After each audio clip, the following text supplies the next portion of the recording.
Guys আপনি কি হাসতে চান তাহলে এই ভিডিওটি দেখুন, তারপরে এই ভিডিওর ফানি কমেন্টস গুলো পড়া হবে। So let's go. আমার অত ডিপ মেকআপ দেওয়ার প্রয়োজন মনে করি না।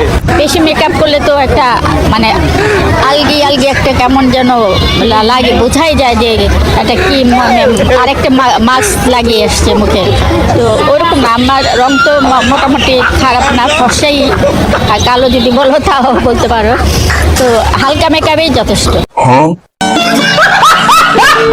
तो चलिए शुरू करते हैं। গাইস এটা কিন্তু হালকা মেকআপ না, জান তোমাকে মেকআপ ছাড়া পরই লাগে। হঠাৎ করে হাসতে গিয়ে 2 ফোঁটা বের হয়েছে। উনি তো মেকআপ করেই নাই। এটা হলো সকালবেলা ঘুম থেকে উঠে ফোন হাতে নেওয়ার শাস্তি। ঠিক বলেছো।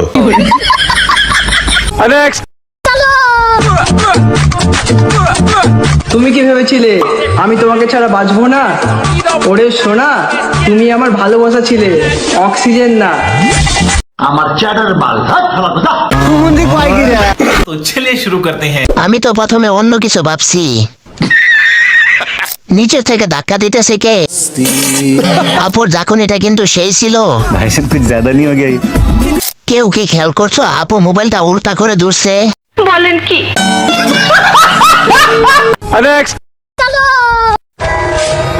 সাবান তুমি যতই কালারিং কিনো না কেন, ফেনা কিন্তু সাদাই হবে। আমার কোনো কাজ ছিল না, বইসা আসিলাম তাই জানাই দিলাম। तो चलिए शुरू करते हैं। হঠাৎ কি জানি দেখলাম চোখটা ঝাপসা হয়ে গেল। আরে এটা একটা স্টাইল, বুঝো নাই ব্যাপারটা? ডাকলে কি হবে দেখে ফেলেছি।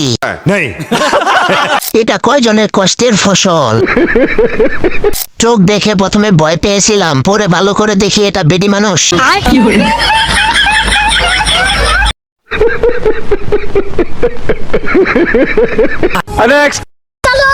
আমি একজন সেনা সদস্যের কন্যা সন্তান এবং প্রাক্তন স্ত্রী হয়ে আমার শরীরে কিন্তু সেনা রক্ত।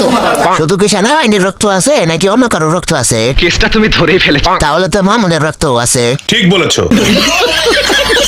আছে। আমি বলতে চাই আমি দুনিয়ার কাউকে ভয় পাই না। আমি আমার এই বিচার চাওয়ার রাস্তা থেকে আমি কখনোই নড়ব না। तो चलिए शुरू करते हैं। মনে হয় জান্নাত থেকে উঠে আসলো।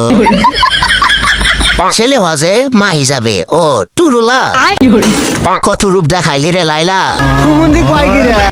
হাজি মোহাম্মদ লাইলা ইসলাম মামুন। মামুন হজে গেছে তাই উনিও পর্দা শুরু করছে। ওরাই প্রকৃত সুখী, ব্রেনও নাই চিন্তাও নাই।